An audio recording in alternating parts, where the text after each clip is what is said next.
श्री सीतानाथ समारंभम रामानंदार्य मध्यमाम अस्मदाचार्य पर्यंतम वंदे गुरु परंपरां पवनतनय संकटहरण मंगल मूर्तिरो राम लखन सीता सहित हृदय बसहु सुरभूप सियावर रामचंद्र की जय। हरि ओम तत्सत् परमात्मने नमः। પ્રકરણ હાલે છે શરણાગતિ. એમાં બતાવે છે વિપરીત ધારણા ન કરવી.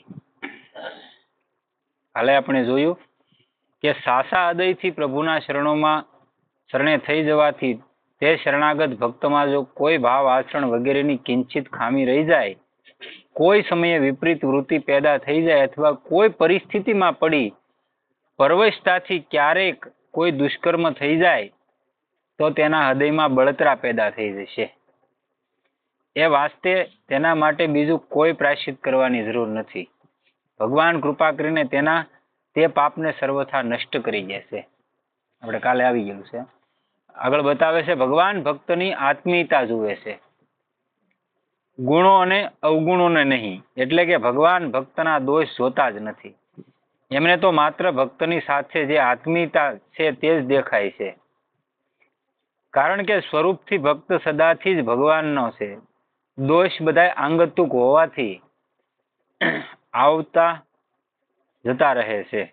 આપણે લીધેલા છે ને, હારે કઈ આવેલા નથી, આંગતુક એટલે આવ્યા કરે ને ગયા કરે દોષો બધા, અને તે નિત્ય નિરંતર જેમ છે તેમ જ રહે છે. એ વાસ્તે ભગવાનની દ્રષ્ટિ આ વાસ્તવિકતા પર સદા જામેલી રહે છે. જેમ કીસડ વગેરેથી ખરડાયેલું બાળક જ્યારે માની સામે આવે છે તો માની દ્રષ્ટિ માત્ર પોતાના બાળકની તરફ જ જાય છે, બાળકના મેલાની તરફ નથી જતી. બાળકની દ્રષ્ટિ પણ મેલાની તરફ નથી જતી. માં સાફ કરે કે ન કરે પણ બાળકની દ્રષ્ટિમાં તો માત્ર જ માં જ છે. દ્રૌપદીના મનમાં કેટલો દ્વેષ અને ક્રોધ ભર્યો હતો કે જ્યારે દુશાસનના લોહીથી પોતાના વાળ ધોશે ત્યારે જ વાળ બાંધશે.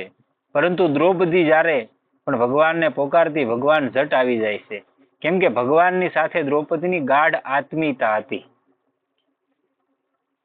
એટલે શરણાગતિ તો જ તમારી પુષ્ટ થાય. તમે જેમ સેમ શરણાગતિ સ્વીકારો તો કહી દઈએ કે ભગવાનને શરણે છીએ, અને હાથ થાય ત્યાં હો ફેરી બીજે ગાળિયા કરી નાખી ગોતા હોય તો ભગવાન શરણે નહીં.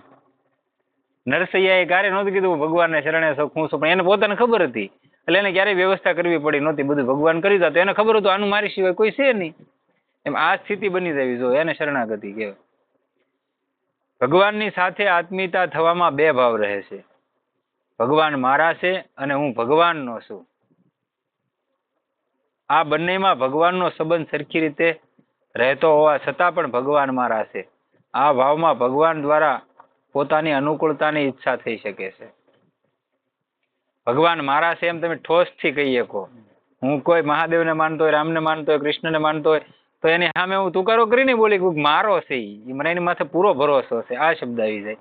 કેમ કે મારાપણું થઈ ગયું ને, ગાઢ થઈ ગયું.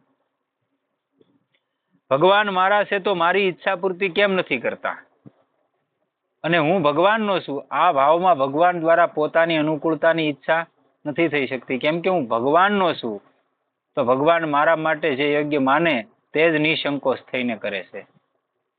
એ વાસ્તે સાધકને માટે જરૂરી છે કે તે ભગવાનની મરજીમાં સર્વથા પોતાની મરજી ભેળવી દે. એ કરો. અને કાં તમારે આગળ આ ઠોસ હોવું જોઈએ કે મારો છે તો એને કરવું પડે, અને કાં એ કરે એમ કરવા જોઈએ. બે વાત છે. આપણને અભિમાન, આપણે અમસ્તુ કોઈ પણ માણસે તમને એક આશ્વાસન આપ્યું હોય કે ભાઈ મૂંઝાતા નહીં, તો એનું આપણને અભિમાન આવી જાય કે ભાઈ ફલાણા ભાઈ છે, આપણે મૂંઝાવર નથી. તો હવે ભગવાનને તમને આશ્વાસન આપ્યું હું તારો છું, ને આપણે માનીએ છીએ તું મારો છો, તો પછી આપણને એટલો ઈગો હોવો જોઈએ ને, ભગવાન મારો છે એનું અભિમાન હોવું જોઈએ. પણ આપણને ઈ ક્યારેય નથી થતું કે ભગવાન મારો છે, એવું ક્યારે આપણે અભિમાન થયું જ નથી. ભગવાન પર પોતાનો બિલકુલ પણ અધિકાર ન માને, બલકે પોતાના પર તેમનો પૂરો અધિકાર માને. ક્યાંય પણ ભગવાન આપણા મનનું કરે તો સંકોચ થાય કે મારે માટે ભગવાનને આવું કરવું પડ્યું. જો પોતાના મનની વાત પૂરી થવાથી સંકોચ નથી થતો, બલકે સંતોષ થાય છે, તો શરણાગતિ નથી. શરણાગત ભક્ત શરીર, ઇન્દ્રિયો, મન, બુદ્ધિને પ્રતિકૂળ પરિસ્થિતિમાં પણ ભગવાનની મરજી સમજીને પ્રસન્ન રહે છે. એને ભક્ત કહેવાય. જેવી સ્થિતિ નિર્માણ થઈ એ સ્થિતિને સહન કરવાની શક્તિ હોવી જોઈએ. આપણે થોડી ગમતી આવી જાય ભાઈ ભગવાન જેવું કઈ છે નહીં કે આ બધા ખોટા હાલી નીકળ્યા. થોડીક કષ્ટી આવે ને ત્યાં આપણે એમ કેર કરવા મળી હું તમે બધાય. હકીકત શરણાગતિ એને ન કહેવાતી. વિભીક્ષણે રાવણની લંકામાં એટલે 32 દાંતની વસાડે જીભ રહી એમ જ રહ્યો ને. રાવણની લંકામાં રહીને ભજન કર્યું છે કેમ કર્યું છે? ફરતા રાક્ષસોને વશમાં એક કરે એવું હતું. અને પછી સીધો ગયો એટલે ભગવાને કીધું ને આવ લંકેશ એમ કરીને તિલક કરી દીધું. એટલે ભજનનો પ્રભાવ એવો હશે. પણ પેલા તો તમને મુશ્કેલી કષ્ટી પડે. ન્યાય એને કહો કે હા પેલા કેમ હળી કરી છે રાવણ નહીં તે કે ભાઈ તારો ભાઈ અહીંયા લંકામાં બેઠો બેઠો રામ રામ કરે તારા દુશ્મનનું નામ લે. રાવણ કે હોય નહીં મંદોદરીને બેહી ગયા. ન્યાય જોવે છે હકીકત રામ રામ બધે લખેલું હતું પણ ઓલો તો ભાઈ ચતુર હતો ને ભક્ત હતો. કે આ શું છે બધું તું મારા દુશ્મનનું નામ લઈ કે એવું નથી લા ભાઈ. તમને કોને કીધું આવું? કે આ રામ તો લખ્યું કે રા કહેતા રાવણ ન કહેતા મંદોદરી ભલા હમણાં તમારું નામ છે એનું થોડું હું લવી કે નીકળવું તો પડે. એમ એટલે શરણાગત ભક્તને પોતાને માટે ક્યારેય બિલકુલ કાંઈ પણ કરવાનું બાકી નથી રહેતું. કેમ કે તેણે તમામ મમતા વાળી વસ્તુઓ સાથે પોતે પોતાને ભગવાનને સમર્પિત કરી દીધો છે. કાં એ સ્થિતિ આવી જવી જોઈએ કા તો એવી સ્થિતિ આવી જાય સબકી મમતા તાગ બટોરી મમપદ મનહી બાંધી બરી ડોરી. બધી મમતા જે છે સંસારમાં આસક્તિ બધે છે એ બધી ભેગી કરીને ભગવાન પાસે મૂકજો. કાંઈ સ્થિતિ થવી જોઈએ અને કાશ થવી જોઈએ તો કામ થાય તો શરણાગત કહેવાય ને. આ બધા ભક્તિના અંગ છે. બાકી જ્ઞાન સરસાની તો બધી અલગ વસ્તુ છે. જે વાસ્તવમાં પ્રભુનો જ હતો. હવે કરવું કરાવવું બધું વગેરે બધું કામ ભગવાનનું જ રહી ગયું. આવી હાલતમાં તે કઠણમાં કઠણ અને ભયંકરમાં ભયંકર ઘટના પરિસ્થિતિમાં પણ પોતાના પર પ્રભુની મહાન કૃપા માનીને સદા પ્રસન્ન રહે છે. સારી પરિસ્થિતિ આવી તોય કે રેડી છે. કદાચ વિપરીત આવી ગઈ તોય કે ભાઈ એનું વિધાન હશે તો આવી છે એમાં મૂંઝાવાનું હોય નહીં. તમારે મને અપશબ્દ કેવો છે પણ તમારી માથે કોઈ મારું કર્મ સવાર થઈને મને કેવરાવે તો બાકી તમારી હેસિયત નથી તમે વિપરીત શબ્દ કહી શકો એમ. કોઈ પણ એ વિધિના વિધાનની બહાર કોઈ કઈ કરી નથી શકતો. જેમ ગરુડજીના પૂછવાથી કાગભૂષુંડીજીએ પોતાના પૂર્વજન્મના બ્રાહ્મણ શરીરની કથા સંભળાવી જેમાં લોમસ ઋષિએ શાપ દઈને તેમને બ્રાહ્મણને પક્ષીઓમાં નીચ સંડાળ પક્ષી કાગડો બનાવી દીધો. કાગભૂષુંડી આગળ બ્રાહ્મણ જ હતા ને પણ ગુરુ આવ્યા અને બરોબર આ ઉપાસના કરતા હતા મહાદેવની પૂજા પાઠ કરતા હતા અને ઊભા ન થયા એટલે મહાદેવે જ કીધું કે તને એટલું બધું અભિમાન ઘમંડ જાય કે કાગડો બની જાય. પરંતુ કાગભૂષુંડીજીના મનમાં ન કંઈ ભય થયો અને ન કંઈ દીનતાઈ આવી. તેમણે તેમાં જ ભગવાનનું શુદ્ધ વિધાન જ માન્યું. માત્ર માન્યું જ નહીં બલકે મનમાં બોલી ઉઠ્યા. એક એવું છે કે જે કાગડો પ્રાણી છે એનું તમને ક્યાંય પણ કોઈ જગ્યાએ એટલો બધો ચતુરતા વાળો અને એટલું બધું આપણે એમ કઈ કાગડો આમ ને તેમ બહુ સમજદાર પ્રાણી આપણને હકીકત નથી ખબર. તમે બીજા બધા પક્ષીને જ્યાં ત્યાં મરેલા ને એવા ભાળશો ક્યાંક કારમાં આવી ગયેલા છે ક્યાંક એક્સિડન્ટમાં આવી ગયા છે પણ કાગડો તમે ક્યાંય નહીં ભાળ્યો હોય બતાવો ન જોવા મળે. હા એમ ન હોય ક્યાંય મરેલો ન ભાળો તમે.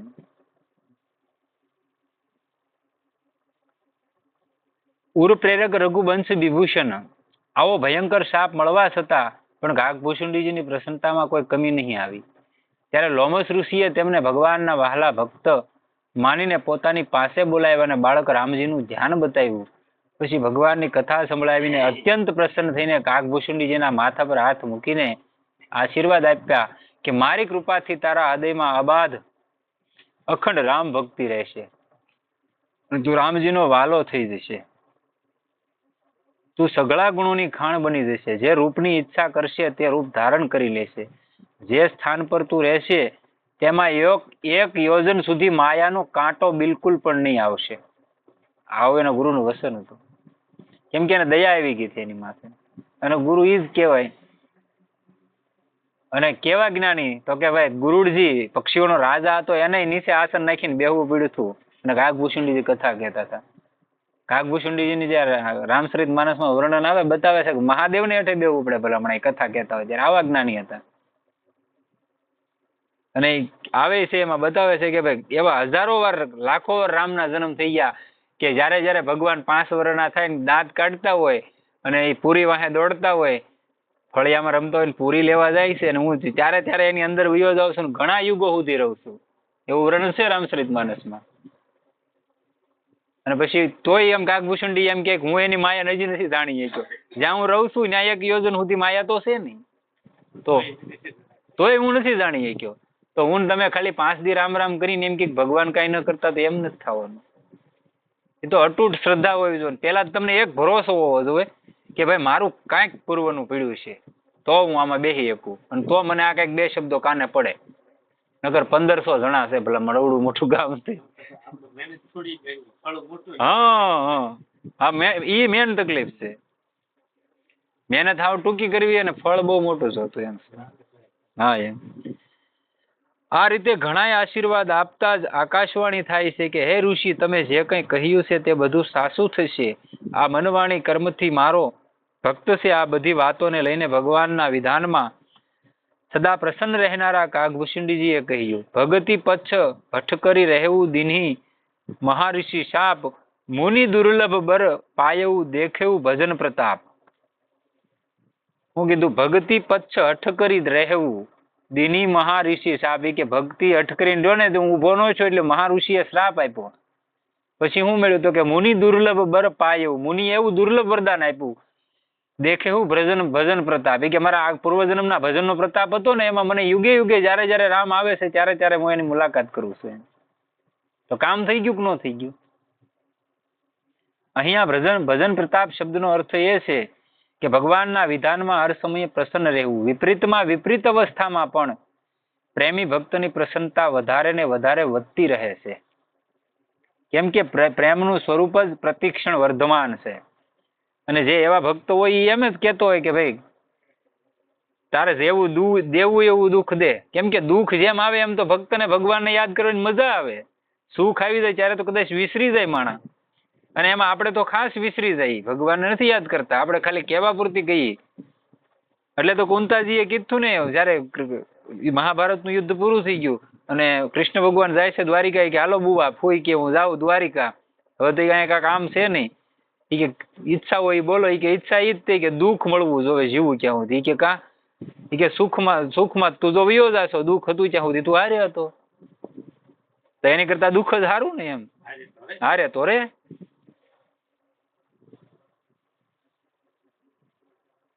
એ નિયમ છે કે જે ચીજ પોતાની હોય છે તે સદૈવ પોતાને વહાલી લાગે છે.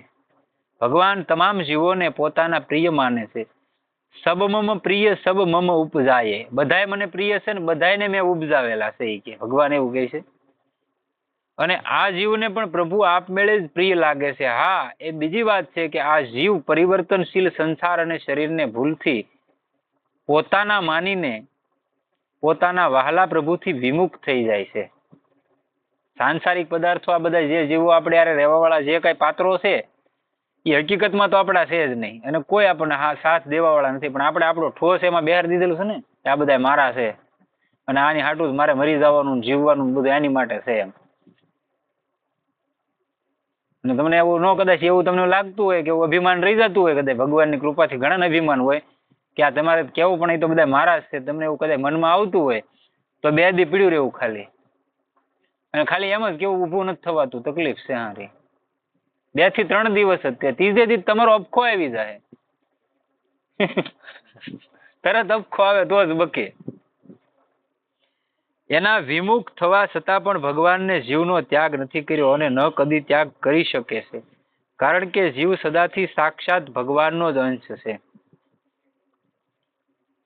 એક લૌકિક વ્યવહારિક વાત છે પણ કરી દઉં. બહુ મેં સાંભળી હતી કે આપણે કેમ પેલા પશુને મૂકવા જતા, મેં ઘણી વાર વાત કરેલી, ગાયોને એને મૂકવા જતા, એમ જયારે માણસને મૂકવા જાય અને હગા એના મા બાપને અને 4-wheeler બોરવીલું વાળાઓ એવા માણસો, અને જે વૃદ્ધાશ્રમ વાળો વ્યક્તિ હતો એ વાત કરતો હતો, એ ભાઈ એ કે તમે જાઓ છો ક્યાં? આ તમે એટલા બધા થઈને એક વૃદ્ધને મૂકવા આવ્યા, એ તમારા મમ્મી છે. તમે એટલા બધા થઈને તમારાથી એક ન થસવાતા ઈ કે. અને ઓલા માડી રોતા થઈ કે મેં 2 દિવસ થા ખાધું નથી, કે પ્રોબ્લેમ હું? ભાઈ એમ પૂછતા હતા. એ કે મને રાખતા નથી ને એમ હેરાન કરે ને એવું બધું. પછી ઓલા ભાઈએ કીધું કે તમારી હાટું અહીંયા જગ્યા ખાલી રાખી. કે મારો વૃદ્ધાશ્રમ તો હાલશે જ, તેમ તમે આવશો ને તો તમારા માટે અહીંયા જગ્યા ખાલી રહે. સમય ક્યાં વયો ગયો જુઓ તમે. પેલા આપડા ગઢિયા હતા તો ગાયું ને પશુ ના બળદ ને એવા બધા મૂકવા જતા, નીકળી ગયા. ના પાડતા.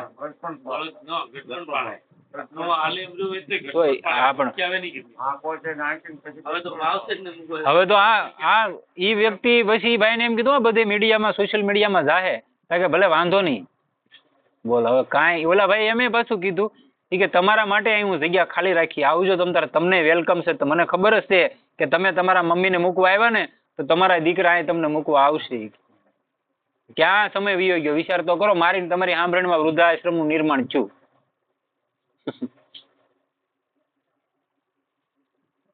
સાક્ષાત ભગવાનનો અંશ છે એ વાસ્તે તમામ જીવોની સાથે ભગવાનની આત્મીયતા અખંડિત રૂપે સ્વાભાવિક જ કાયમ રહી છે. આને લીધે તેઓ જીવ માત્ર પર કૃપા કરવાને માટે, એટલે કે ભક્તોની રક્ષા, દુષ્ટોનો વિનાશ અને ધર્મની સ્થાપના, આ 3 બાબતોને માટે સમયે સમયે અવતાર લે છે. યદા યદા હિ ધર્મસ્ય. જ્યારે જ્યારે સમય લાગે છે કે હવે ધરતી માથે હાહાકાર મચી ગયો છે, ધર્મનો લય થઈ ગયો, ત્યારે આવે છે. અને ક્યારે પૃથ્વી, ગાય અને સંતોનું જ્યારે દુભાવા મળે, હાવ એટલે હાવ એની અધોગતિ થઈ જાય, ત્યારે આવે છે. હજી તો આ પૃથ્વી માથે ઘણા બધા એવા નવા બધા વિષયો આવશે, જ્યારે આપણે કલ્પના નહીં કરી હોય ને એવા આવશે. આપણે એમ કહીએ કે આવું નહીં થાય ને આવું નહીં થાય, એને વિચાર ન કરતા જેવું જેવું આગમમાં કીધેલું છે એવું બધુંય થાય. કેમ કે તમે પહેલાનું દેવાયત પંડિત આપણે ગુજરાતમાં, સૌરાષ્ટ્રમાં થઈ ગયા, એને જે કીધું અત્યારે બધું સાબિત છું કે નથી છું? ન છું હોય કયો છું ને? તો ઓલાય નાસ્ત્રે દમત છે, પછી આપણે અચ્યુતાનંદ સરસ્વતી, આપણે જગન્નાથપુરી વાળા મહાપુરુષો, પછી રાજસ્થાનના 1-2 મહાત્માએ કીધેલું છે, મલુકદાસે કીધેલું છે, જેણે પૂર્વનું જોયેલું છે, આગળનું ભવિષ્યનું ઈવડાને બધે લખેલું છે. એને કીધેલું છે આ બધું ઘટશે ઘટના, એટલે એ આવશે જ તે. આ 3 બાબતોમાં કેવળ ભગવાનની આત્મીયતા જ ટપકી રહી છે, નહીં તો ભક્તોની રક્ષા, દુષ્ટોનો વિનાશ અને ધર્મની સ્થાપનાથી પણ ભગવાનનું કયું પ્રયોજન સિદ્ધ થાય છે? અર્થાત કોઈ પણ પ્રયોજન સિદ્ધ નથી થતું. ભગવાન તો આ 3 કામ ફક્ત પ્રાણી માત્રના કલ્યાણ માટે જ કરે છે. એનાથી પણ પ્રાણી માત્રની સાથે ભગવાનની સ્વાભાવિક જ આત્મીયતા, કૃપાળુતા, પ્રિયતા, હિતેશીતા, સુહૃદતા અને નિરપેક્ષ ઉદારતા જ સિદ્ધ થાય છે. આપણે આપણા ભોળાનાથના મહાદેવના મંદિરમાં ગયા હોય અને રુદ્રી છે કે એવું કઈ સામાન્ય આપણે પૂજા જ કરતા હોય તો આપણને પેન્ટ પહેરીને વૈયા જઈએ કે નથી વૈયા જતા? નકર વિધાન છે આપણું કે ભાઈ તમે અભિષેક કરવા જાઓ તો ધોતી હોવી જોઈએ. હું તમને એની સાબિતી આપું, આપણા ધર્મમાં છે એટલે હું વાત કરું એવું નહીં. મક્કા મદીના હજ પડવા જાય મોમેડિયન ઇસ્લામી, તો ત્યાં કોઈ પણ વ્યક્તિ હોય, ધોતી હોય અને ઉપવસ્ત્ર ધોતી હોય, સફેદ કપડું જ હોય, એ પહેરીને જ હજ પડવા જવાનું. તો કોઈ અંશે તો એને બ્રહ્મત્વ ધારણ કરવું પડે કે નથી કરવું પડતું? કયો હાલો, ધોતી જ પહેરવી પડે. જનેવું ભલે નથી પહેરતા, પણ કોઈ અંશે એને એ વસ્તુ લેવી પડે છે. ધોતી અને ઉપવસ્ત્ર બે, ન્યાય એનું પેન્ટ શર્ટ નથી હાલતું. અને આપણે શું છે કે અહીંયા કોઈ કહેતું નથી, હકીકત નથી હાલતું એમ આપણામાં તે. અને અહીંયા પણ એ જ દ્રષ્ટિથી અર્જુનને કહે છે, મમ ભક્તો ભવ મન ના ભવ મઘાજી ભવ મામ નમસ્કુરુ. આ 4 બાબતોમાં ભગવાનનું તાત્પર્ય કેવળ જીવને પોતાની સન્મુખ કરાવવામાં છે, જેથી સઘળા જીવ અસત પદાર્થોથી વિમુખ થઈ જાય. કેમ કે દુઃખ, સંતાપ, વારંવાર જન્મવું, મરવું વગેરે વિપત્તિ વગેરેમાં મુખ્ય હેતુ ભગવાનથી વિમુખ થવાનો છે. જ્યાં આપણી સ્થિતિ હતી, જેને આપણે યાદ કરવાના હતા, ત્યાંથી આપણે દૂર વયા ગયા અને બીજા તરફ આપણી દ્રષ્ટિ થઈ ગઈ ને એની લાલચ આપણે જીવવી છે, એનો આધાર જ આપણે આગળ છે. તો શું થવાનું? કઠણાઈ જ આવવાની ને. નકર તો તમને એવો વિચારે ન આવે. ઓલા કે નહીં કે ભાઈ ડાકલા કોણ ઘરે વાગે? કઠણાઈ હોય એને ઘરે વાગે. ક્યાંય શાસ્ત્રોમાં નકર ડાકલાનું કીધું હોય કયો? હા, માતાજીએ ડમર ઓલા મહાદેવે આપેલું છે વગાડવા, પણ એ ભોળાનાથને ખુશ કરવા. આ ગામ હાટું ના આપેલું. ક્યાંય દેવી ભાગવતમાં વાંચી લેવાનું, મારી વાત ખોટી હોય તો, એમાંય ક્યાંય નથી, વર્ણન નથી આવતું. ભગવાન જે કંઈ પણ વિધાન કરે છે તે સંસાર માત્રના સઘળા પ્રાણીઓના કલ્યાણને માટે જ કરે છે. બસ ભગવાનની આ કૃપાની તરફ પ્રાણીની દ્રષ્ટિ થઈ જાય તો પછી તેને માટે શું કરવાનું બાકી રહ્યું?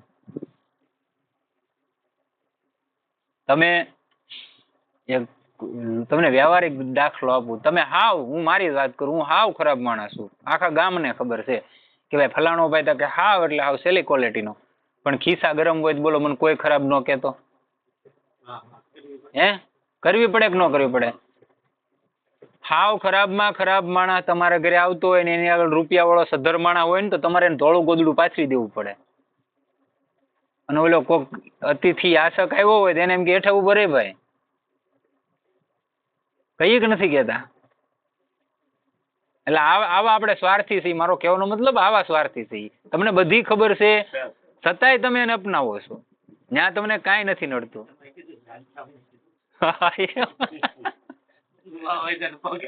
સાચી વાત નથી સેજ તે બધાને સાચી વાત છે.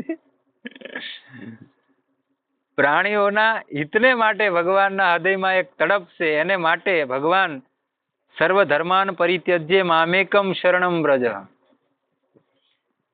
ભગવાન કહે છે બધા ધર્મોને ત્યજીને મારે શરણે આવી જા, તારું કલ્યાણ નિશ્ચિત કરી દઉં. મામેકમ શરણમ વ્રજ વાળી અત્યંત ગોપની વાત કહી દે છે. કારણ કે ભગવાન જીવ માત્રને પોતાનો મિત્ર માને છે. સુહ્યદમ સર્વભૂતાનામ, અને તેમને એ સ્વતંત્રતા આપે છે કે તેઓ કર્મયોગ, જ્ઞાનયોગ, ભક્તિયોગ વગેરે જેટલા પણ સાધન છે એમાંથી કોઈ પણ સાધન દ્વારા સુગમતાપૂર્વક મારી પ્રાપ્તિ કરી શકે અને દુઃખ, સંતાપ વગેરેને સદાને માટે સમૂળું નષ્ટ કરી શકે. આ 3 કેડા છે. પછી એમાંથી હજારો છે, પણ મેન આ 3 છે: જ્ઞાન, ભક્તિ અને કર્મયોગ. આ 3 જ છે રસ્તા જવાના. તો મેન તો આ 3 જ કહેવાય. પછી એમાંથી હજારો ફાટા પડેલા છે. આમાંથી ગમે એક પકડી લ્યો તોય કામ થઈ ગયું. એમાં આ 2 તો કદાચ આ વૈશ્લું તો આપણેથી ન થાય, જ્ઞાન યોગ તો, કેમ કે આપણી એવી બુદ્ધિ સૂક્ષ્મ છે નહીં. પણ આપણે કર્મથી ભક્તિ યોગ સુધી પહોંચી શકીએ. ભોળાનાથને લોટો ચડાવવું એ આપણું કર્મ થઈ ગયું. પછી ત્યાં બેઠા બેઠા વંદન કે પ્રાર્થના કરવી ભક્તિ થઈ ગઈ.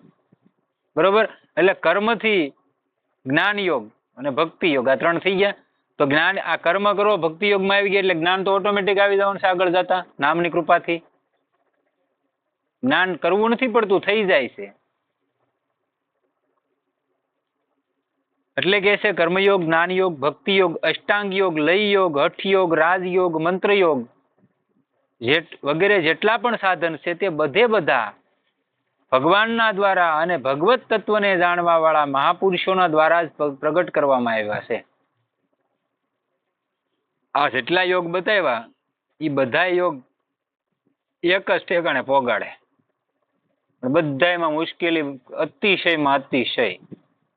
આ અષ્ટાંગ યોગ કીધે એમાં સરળમાં સરળ આપણી માટે કર્મયોગ ને ભક્તિ યોગ બે જ તે. એમાં હાવ હેલામ હેલો ભક્તિ યોગ.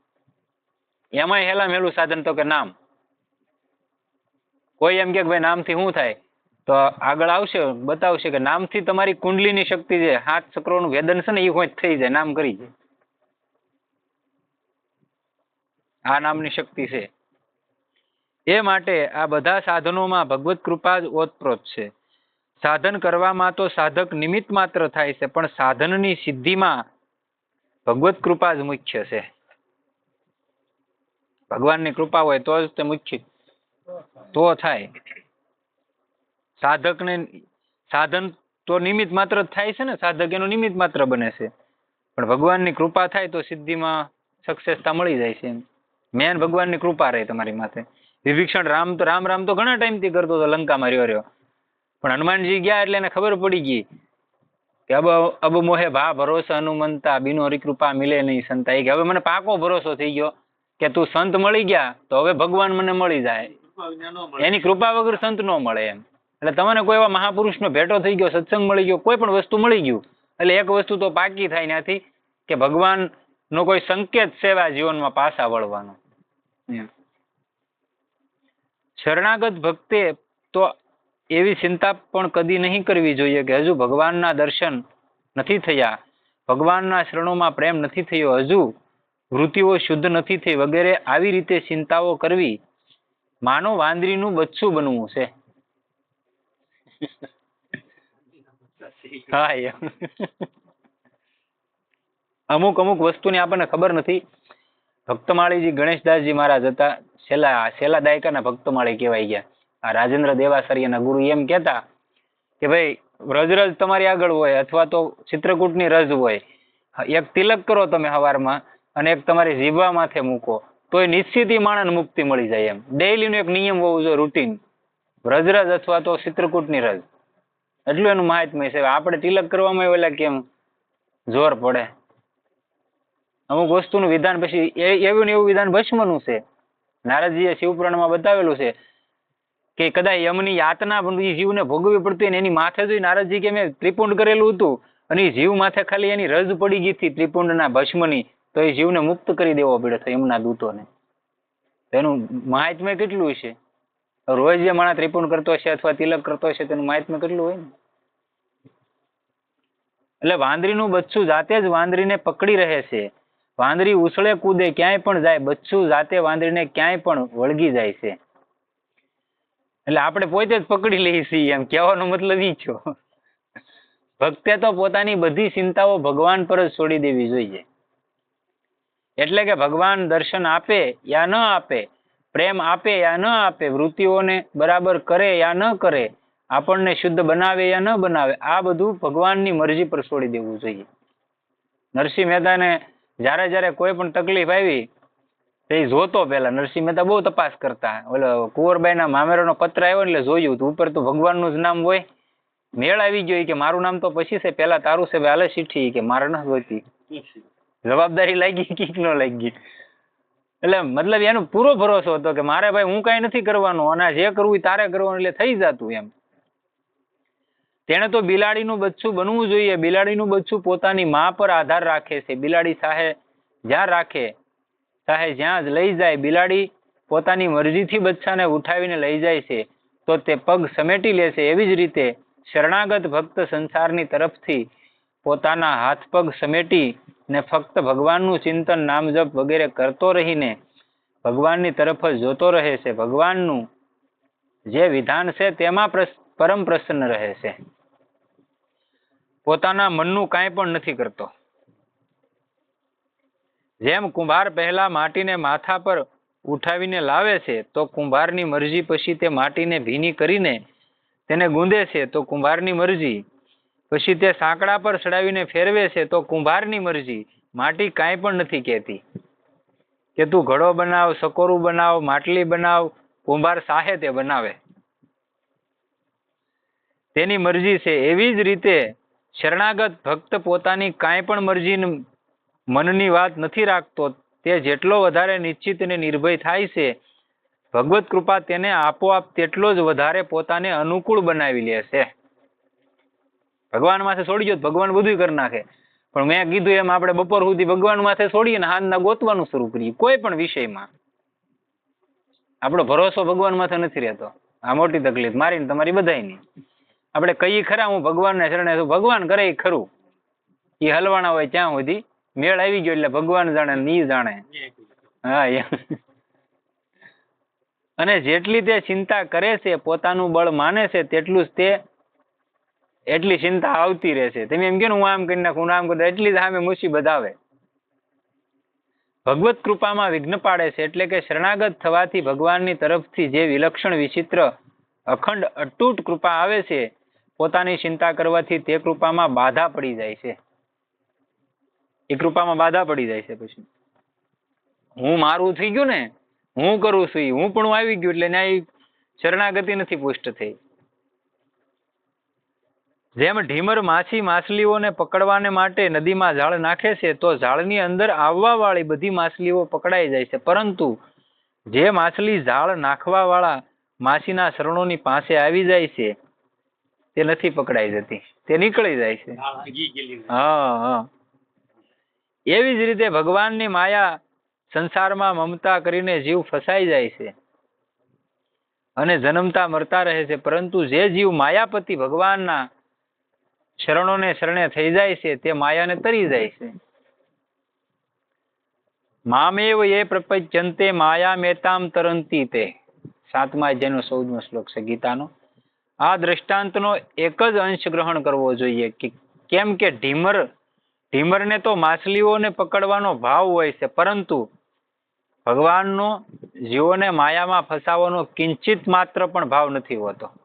એ તો અહીં મોકલે નથી કે ભાઈ આપણે માલિકા નક્કી કરીને જ આવ્યા હોય, માના ઉદરમાં હોય ત્યારે આપણે યાતના ભોગવતા હોય ત્યારે બધી સુરતા હોય પરમાત્માને આપણી, ત્યારે આપણે ભગવાનને કહીએ છીએ કે અહીં એકવાર છોડે બહાર જઈને ભજન જ કરી, પણ બહાર આવી એટલે આ મોહ માયા બધી સોંટી જાય તરત ને. ભગવાનની માયા વિચિત્ર છે. એટલે તો સુખદેવજી મહારાજે કીધું કે આવું ખરો, પણ મારો જન્મ થાય ત્યાં સુધી માયાને રોકવી પડે કે એટલે એને કઈ તકલીફ નહોતી થઈ. ભગવાનનો ભાવ તો જીવોને માયા જાળથી મુક્ત કરીને પોતાને શરણે લેવાનો હોય છે. ત્યારે તો તેઓ કહે છે મામેકમ શરણમ વ્રજ. જીવ સંયોગજન્ય સુખની લોલુપતાથી પોતે જ માયામાં ફસાઈ જાય છે. જેમ માછલી જેમ ચાલતી રહેતી ઘંટીમાં ભીતર આવવા વાળા બધા દાણા પીસાઈ જાય છે, પરંતુ જેના આધાર પર ઘંટી ચાલે છે તે ખીલડાની આસપાસ રહેવા વાળા દાણા જેવા ને તેવા સાબુત રહી જાય છે. બોલો શું કહેવાય આપણે વચ્ચે હોય અને ઘંટલામાં આવે એટલામાં એ પડ્યા રહ્યા દાણા, ત્યાં નથી પીલાતા. કબીરે અમથું નહોતું કીધું ને, સલતી સક્કી દેખ કે દિયા કબીરા રોય, દો પાટન કે બીસ મેં સાબિત બસા ન કોઈ. કે આ જે બે પૈડાની વસાળ આવી ગયું કોઈ બસ્યો નહીં કે છે કબીર કે. મને રોણું ઈ વાત ન આવે કે આ સંસારનો ચક્ર ફરે છે અને બે બાજુ પૈડા ચાલે છે, આમાં કોઈ બસતો નથી. જો કોકી આ ખીલો છે એમ ભગવાનના શરણે થઈ ગયો હોય તો એ નીકળી જાય, નહીં તો ન નીકળી શકતા એમ. એને કઈ ખીલક રહી જાય ને, હા એ બચી જાય. કાઢે છે ને ભગવાનના દાસો હોય, સંતો હોય, એ કૃપા કરીને આ જીવને એક વાર કરે છે, પણ છતાંય પાછો ઈ ન્યા જાય છે એમ. અને અહીંયા નામરૂપી તમે સાધન લઈ લીધું હોય તો બસી જાય છે એ જીવ એમ. એવી જ રીતે જન્મ મરણ રૂપી સંસારની ચાલતી રહેતી ઘંટીમાં પડેલા બધા જીવ પીસાઈ જાય છે, એટલે કે દુઃખ પામે છે, પરંતુ જેના આધાર પર સંસાર ચક્ર ચાલે છે તે ભગવાનના શરણોનો સહારો લેવા વાળો જીવ પીસાવાથી બચી જાય છે. કોઈ હરિજન ઉંબરે કિલ માકડી પાસ આ દ્રષ્ટાંત પણ પૂરું નથી બેસતું, કેમ કે દાણા તો સ્વાભાવિક જ ખીલડાની પાસે રહી જાય છે. તેઓ બસવાનો કોઈ પણ ઉપાય નથી કરતા, પરંતુ ભગવાનના ભક્ત સંસારથી વિમુખ થઈને પ્રભુના શરણોનો આશ્રય લે છે. તાત્પર્ય એ છે કે ભગવાનનો અંશ થઈને પણ સંસારને પોતાનો માને છે, અથવા સંસારથી કંઈક સાહે છે, તે જ જન્મ મરણ રૂપ ચક્રમાં પડીને દુઃખ ભોગવે છે. બાકી બધાને દુઃખ નથી પડતું. સદગુરુદેવ કી જય. સીતારામ રામ રામ સીતારામ રામ રામ.